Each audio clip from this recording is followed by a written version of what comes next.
भारत को यूएनजीए में कठिन विकल्पों का सामना करना पड़ेगा, ऐसा ऑथर बोल रहा है। क्यों बोल रहा है? क्योंकि भारत का अभी जो न्यूट्रल स्टांस रहा है यूक्रेन और रशिया के कॉन्फ्लिक्ट के मध्य, भारत को यूएनजीए में कठिन विकल्पों का सामना करना पड़ेगा। यूएनजीए ने वोट संकल्प जो है 8,969 के पाठ के जांच के लिए आयोजित होने वाला है, जिससे रूस में यूएनएससी में वोट करवा दिया था। और यहाँ पर भारत अब तक यूक्रेन के रूसी कार्रवाई की निंदा करते हुए संयुक्त राष्ट्र सुरक्षा परिषद में प्रस्ताव संख्या जो है 8,979 से अलग रहा है। अभी तक भारत ने वहाँ पर किसी भी तरह का अपना यहाँ पर स्टैंड नहीं दिखाया है। इस प्रकार जैसा कि अमेरिका यूरोप नेतृत्व वाले संगठन में रूस को अलग अलग करने के उद्देश्य से संयुक्त राष्ट्रीय महासभा जो है एक वोट के लिए जोर दे रहा है।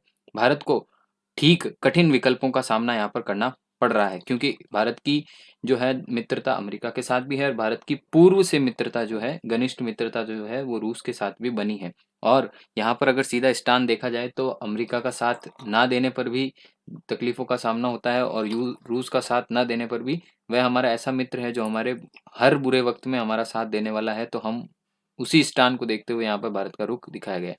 संयुक्त राष्ट्र महासभा जो है यहाँ पर मुख्य विचार विमर्श किया जाता है, नीतियों का निर्माण होता है, प्रतिनिधि निकाय है ये एक तरह से, जो पूरे विश्व के राष्ट्रों के लिए किया जाता है। महासभा जो है सार्वभौमिक प्रतिनिधित्व वाला एकमात्र संयुक्त राष्ट्रीय निकाय है, जिसमें 193 संयुक्त राष्ट्रीय सदस्य देशों का प्रतिनिधित्व करते हैं। इस साल सितंबर में संयुक्त राष्ट्र की पूरी सदस्यता वार्षिक महासभा सत्र और आम बहस के लिए न्यूयॉर्क में महासभा हॉल में इकट्ठा होती है और कई राष्ट्रीय अध्यक्ष भाग लेते हैं और अपनी वहां पर स्पीच देते हैं। शांति और सुरक्षा, नए सदस्यों के प्रवेश और बजटीय मामलों जैसे महत्व मुद्दों पर निर्णय लेने के लिए महासभा को 2/3 बहुमत की आवश्यकता होती है। और यहाँ पर वीटो जो है 5 वीटोज मेंबर्स होते हैं, उनका वोट तो बहुत ही ज़्यादा महत्वपूर्ण माना जाता है, जिसके अंदर बड़े-बड़े पावरफुल चीन, रशिया, अमेरिका और जैसे चाइना, ये सारे देश जो हैं वो वीटो पावर के अंदर आते हैं। ऐसा पूर्व के वीडियो में हमने आपको बताया था। अन्य प्रश्नों का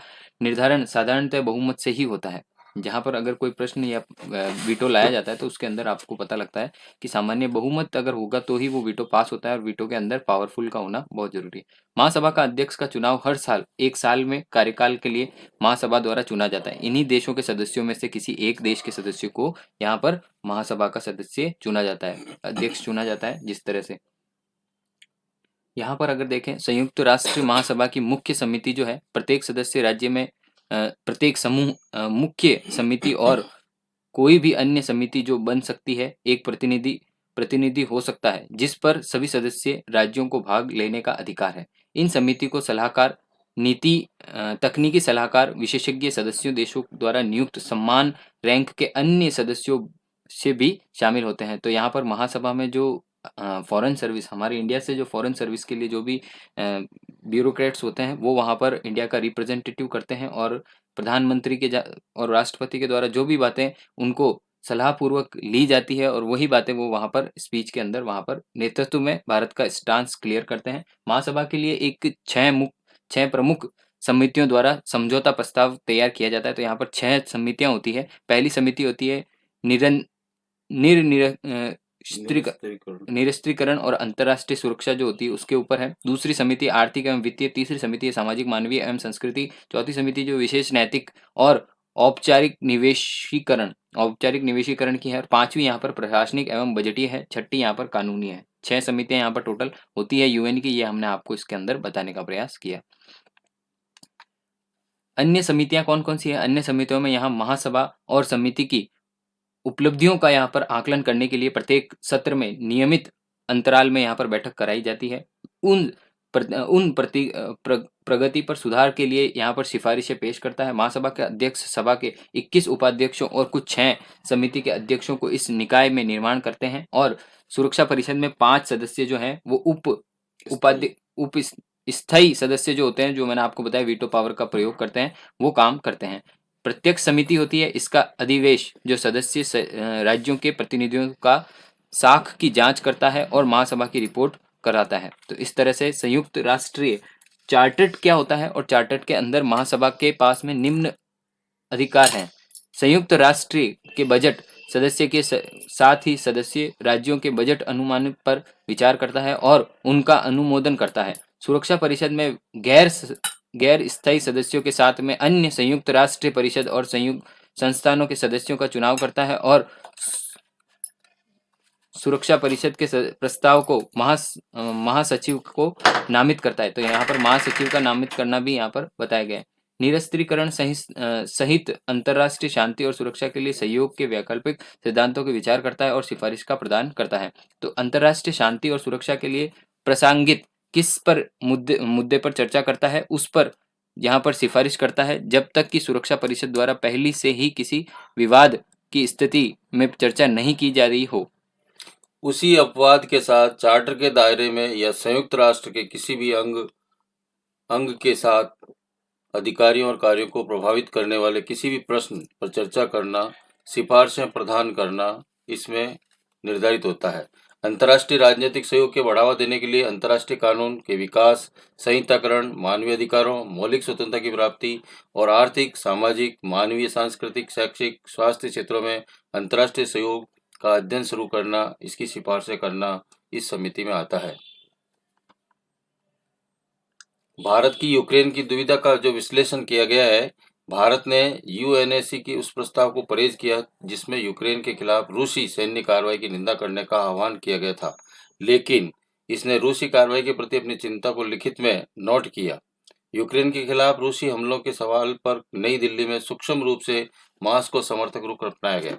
ये रूस समर्थक झुकाव केवल भारत सरकार की स्थिति नहीं बल्कि कुछ आश्चर्यजनक रूप में भारतीय रणनीतिक समुदाय का भी साझा करता है।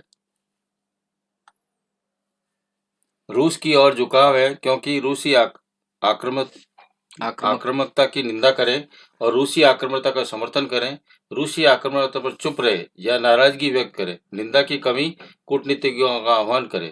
पहला विकल्प भारत को रूस के खिलाफ खड़ा करेगा, दूसरा अमेरिका और उसके सहयोगियों के खिलाफ खड़ा करेगा, तीसरा विकल्प उसके रूस समर्थक के रूप में देखा जाएगा, चौथा विकल्प उसने लिखा कि सबसे कम हानिकारक है।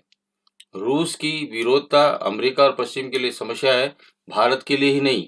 उत्तर अटलांटिक संधि नाटो का विस्तार रूस की समस्या है, भारत की ही नहीं है।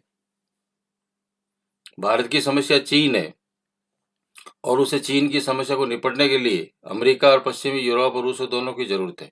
आज नई दिल्ली में अमेरिका के नेतृत्व वाली वैश्विक व्यवस्था के कमजोर होने और काउंटर पोल के रूप में चीन के उदय के बारे में एक गंभीर मान्यता है जो भौगोलिक रूप से भारत के ठीक बगल में स्थित है।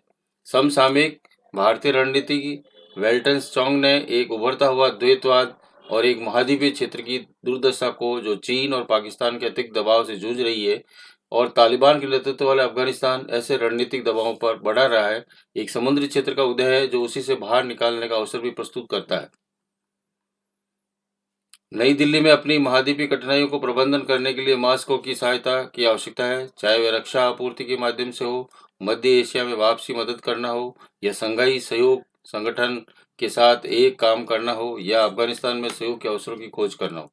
भारत, अमेरिका, पश्चिमी नौसेना को जाहिर है कि क्वाड के सक्रिय समर्थन के बिना समुद्री अंतरिक्ष में चीन की चुनौतियों का समाधान करने की स्थिति में नहीं है। यूक्रेन के खिलाफ युद्ध का भारत की रणनीतिक गणना पर बड़ा प्रभाव पड़ सकता है। यूक्रेन की रूस की कार्रवाई से अमेरिका सहित बाकी अंतर्राष्ट्रीय समुदायों चिंताओं की खारिज करने के निस्संदेह चीन और उसके क्षेत्रीय महत्वाकांक्षाओं को बल मिलेगा। दूसरा, नई प्रतिबंध व्यवस्था पर मास्को के साथ भारत के रक्षा सहयोग पर भी प्रभाव पड़ सकता है। तीसरा, गतिरोध जितना लंबा चलेगा चीन और रूस उतने ही करीब हो सकते हैं, जो निश्चित रूप से भारत की मदद नहीं करता है। अंत में यूएसए रूस प्रतिद्वंद्विता जितनी अधिक गंभीर होगी उतना ही कम ध्यान भारत प्रशांत चीन पर होगा और भारत के हित में नियत है। विदेश नीति पर क्या प्रभाव पड़ेगा?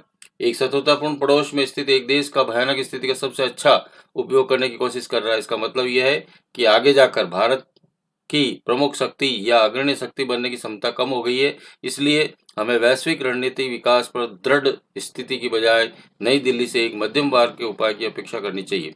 भारत की स्थिति इस अचूक संकेत का भी दर्शाती है। जब भू राजनीति की बात आती है तो नई दिल्ली सिद्धांतों पर नहीं बल्कि हितों का चयन करती है।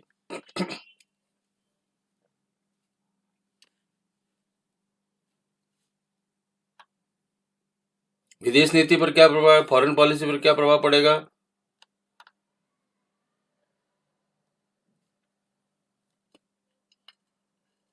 आगे जाकर यदि रूस और पश्चिम के बीच तनाव बना रहता है तो चरम सीमाओं पर संतुलन करना भारतीय कूटनीति की एक प्रमुख विशेषता रहेगी।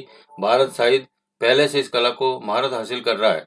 यूक्रेन के खिलाफ रूस की आवश्यकता पर हाल के वोट के दौरान भारत वोट की व्याख्या पर विचार करें। भले ही नई दिल्ली ने इस मतदान पर परहेज किया हो, इस तरह से मॉस्को का साथ देते हुए उसने रूस की कार्रवाई के बारे में अपनी नाखुशी को लिखित में नोट स्पष्ट जरूर किया।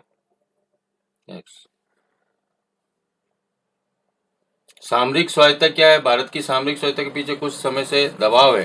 हालांकि यूएनएससी में वोट की व्याख्या के लिए नई दिल्ली की प्रतिक्रिया रणनीतिक स्वायत्तता के सिद्धांत के लिए सावधानी पूर्वक लेने का एक संकेत देती है।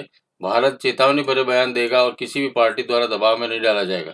रूस की स्थिति को भारत का अप्रत्यक्ष समर्थन रूसी दबाव का उत्पाद नहीं बल्कि अपने हितों की रक्षा करना और इच्छा का परिणाम है। इसलिए जबकि हम लंबी अवधि में भारत की रणनीतिक स्वायत्तता पर लगातार संरक्षण देख रहे हैं, मुख्य रूप से चीन के खिलाफ संतुलन की आवश्यकता के रूप में हम ऐसे उदाहरण देखना जारी रखेंगे जहां भारतीय कूटनीतिज्ञ रणनीतिज्ञ स्वायत्तता के सिद्धांत पर सहारा लेगी।